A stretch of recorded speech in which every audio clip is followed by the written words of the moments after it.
السلام علیکم ورحمۃ اللہ۔ قدوری میں کتاب الصوم پر کلام چل رہا تھا۔ اس کو میں نے 3 حصوں میں تقسیم کیا تھا۔ پہلا حصہ اس پر گفتگو جاری ہے، سیکنڈ لاسٹ پیراگراف ہے۔ فَإِنْ أَكَلَ الصَّائِمُ أَوْ شَرِبَ أَوْ جَامَعَ نَاسِيًا لَمْ يُفْطِرْ۔ تو یہ یفطر، لم یفطر، روزہ ٹوٹ جائے گا، روزہ نہ ٹوٹے گا، اس کا یوں ترجمہ کیا جائے گا۔ افطار سے نکلا ہے، یہ باب افعال سے، یہ ذہن میں رکھیے گا۔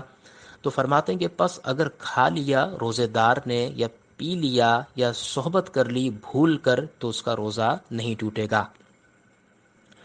اس پر میرے پاس جوہرۃ النیرہ کا جو یہ لکھا ہے، جو شرح جو لکھی ہے، اس پر ذرا اچھا کلام کیا ہے، میں سوچ رہا ہوں کہ اس کو اس میں شامل کر لوں۔ فرماتے ہیں کہ عقل تو یہ کہتی ہے کہ روزہ ٹوٹ جانا چاہیے۔ کیسے؟ بھئی جب ظاہر یہ ہے کہ کھانے پینے سے یہاں پر اعراض نہ ہوا، امساک نہ پایا گیا، تو عقل تو یہ کہتی ہے کہ روزہ ٹوٹ جانا چاہیے۔ فرماتے وَهُوَ قَوْلُ مالکن، امام مالک کا تو یہی قول ہے کہ بھول کر کھانے پینے سے روزہ ٹوٹ جاتا ہے۔ کیوں روزہ کیوں ٹوٹتا ہے؟ کہتے ہیں کہ اس لیے کہ تحقیق کے پائی گئی وہ چیز جو روزے کے بالکل متضاد ہے، روزے کے اگینسٹ ہے، وہ چیز پائی گئی۔ بس یہ ایسا ہے جیسے کہ نماز میں بھول کر کلام کرنا، کہ اگر کوئی بندہ نماز پڑھ رہا ہو بھول کر اگر کچھ بول دے، کلام کر لے اپنی ایسی زبان میں، تو اس کی نماز ٹوٹ جاتی ہے۔ اب یہ نہیں دیکھا جاتا کہ اس نے بھول کر یہ کلام کیا کہ جان بوجھ کر، بہر صورت نماز ٹوٹ جاتی ہے۔ یہی مسئلہ روزے کے ساتھ میں ہوگا کہ روزہ بھی اگر یوں کھانے پینے سے بھول کر کھا پی لیا تو روزہ ٹوٹ جائے گا۔ امام مالک کا قول یہ ہے۔ وَلَنَا، اب ہم یہاں پر یہ پورا میں آپ کو شرح پڑھ کے سنا رہا ہوں، اب ہم اپنی دلیل بیان کر رہے ہیں کہ ایسا کیوں ہے۔ فرماتے ہیں کہ اس لیے کہ اس شخص نے جو کھایا ہے وہ بھول کر کھایا پیا ہے، اور حدیث میں ہے کہ تم علی صومی کا، پورا کر لے وہ شخص اپنے روزے کو، یا پورا کر لو تم اپنے روزے کو، فَإِنَّمَا أَطْعَمَكَ اللَّهُ وَسَقَاكَ، کہ تمہیں اللہ نے کھلایا ہے اور اللہ نے پلایا ہے، برخلاف کلام کرنے کے بھول کر نماز میں کلام کرنا بھول کر ایک الگ معاملہ ہے۔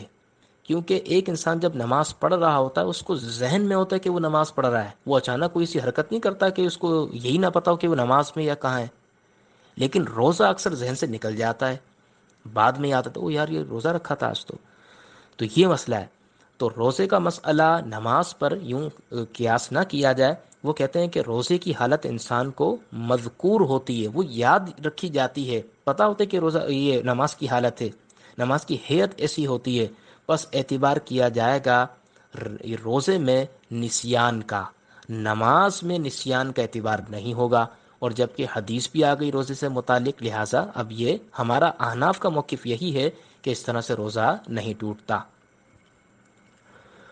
اس کے بعد فرماتے ہیں کہ وَإِن نَامَ، اور اگر کوئی روزے دار سو گیا، فَاحْتَلَمَ، پس اس کو احتلام ہو گیا، او نظر الی امرأۃ، یا دیکھا اس نے کسی عورت کو، نیچے حاشی میں لکھا ہوا چاہے اس نے مطلب اس کا چہرہ دیکھا ہو یا جسم کا کوئی حصہ دیکھا ہو، فَأَنزَلَ، پس اس کو انزال ہو گیا، او الدہن، یا اس نے سر میں تیل لگوا لیا، او احتجم، یا پچھنا لگوایا، فاسد خون نکلوا دیا، او اکتحل، یا سرما لگایا، او قبل، یا بوسہ دیا، لم یفطرہ، اس کا روزہ نہیں ٹوٹے گا۔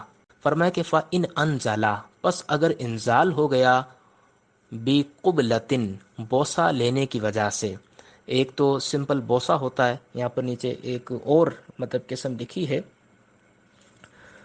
قبلہ فاحشہ، یہ وہی مراد ہے میں نے آپ کو جو ذکر کیا، لبوں کا بوسہ اگر لیا، اس میں جو کہ شہوت ہوتی ہے عام طور پر، لہٰذا اس سے روزہ ٹوٹ جائے گا، قضا ہوگی، کفارہ نہیں ہوگا، جیسے کہ بھی میں نے آپ کو ذکر کیا۔